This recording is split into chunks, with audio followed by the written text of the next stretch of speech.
The battle for Mosul is into its second week. Advancing troops are making their way towards the perimeters of the city.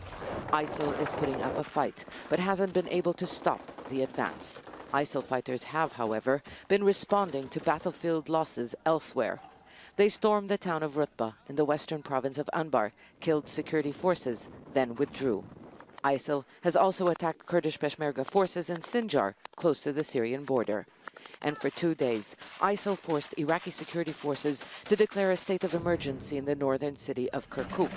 Dozens of fighters targeted multiple locations in an assault some described as a message. This is the message for the citizen in the Mosul.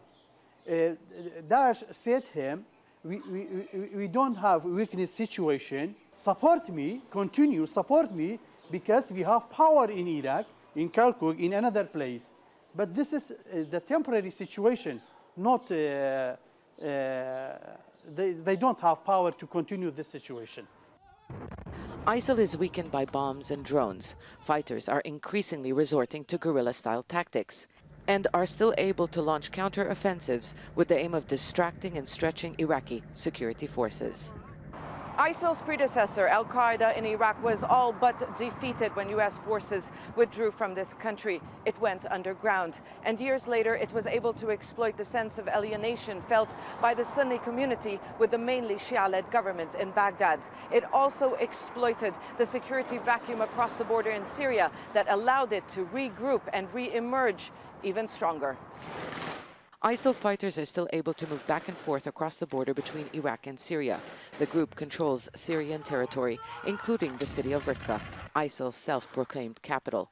The U.S. Defense Secretary knows the importance of defeating ISIL on both battlefields. During a visit to the semi-autonomous Kurdish region in northern Iraq, Ash Carter said, "We want to see an isolation operation begin around Raqqa as soon as possible. We are working with our partners there to do that. There will be some simultaneity to these two operations." There's still no consensus on which ground forces will be involved in recapturing Raqqa. Anti-ISIL forces in Iraq are an uneasy alliance of forces with competing interests.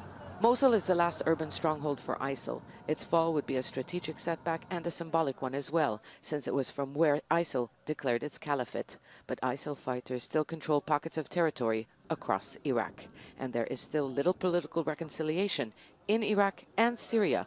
Without that, ISIL could just disappear to fight another day, just like it did in the past. Sana Khuder, Al Jazeera, Northern Iraq.